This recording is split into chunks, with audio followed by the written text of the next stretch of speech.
اسم این پسر نادر است. اسم این پسر داراست. دارا دوست نادر است. کتاب نادر در دست دارا بود. دارا کتاب نادر را پس داد. نادر دید کتاب پاره است. دارا کتاب او را پاره کرده است.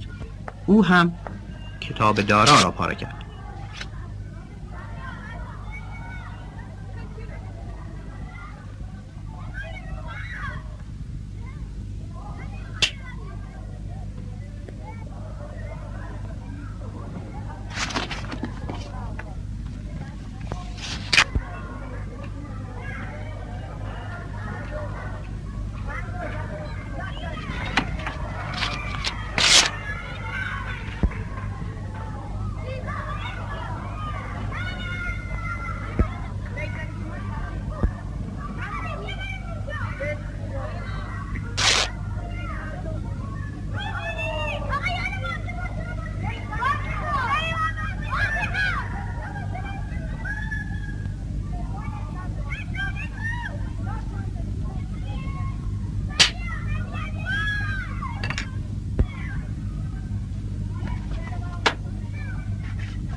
کتاب دارا پاره شد. کتاب نادر پاره شد. کیف دارا پاره شد. قلم نادر شکست. لباس دارا پاره شد.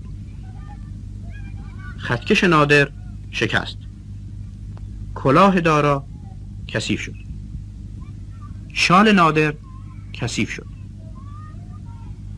چشم دارا کبود شد. سر نادر شکست. اسم این پسر نادر است. اسم این پسر داراست. دارا دوست نادر است. کتاب نادر در دست دارا بود. دارا کتاب نادر را پس داد. نادر دید کتاب پاره است. دارا کتاب او را پاره کرده است. کتاب را به دارا نشان داد. دارا کتاب را با چسب چسباند.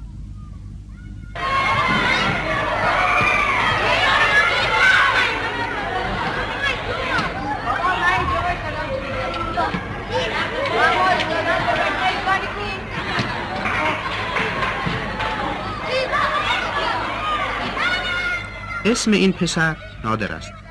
اسم این پسر داراست. دارا هنوز هم دوست نادر است.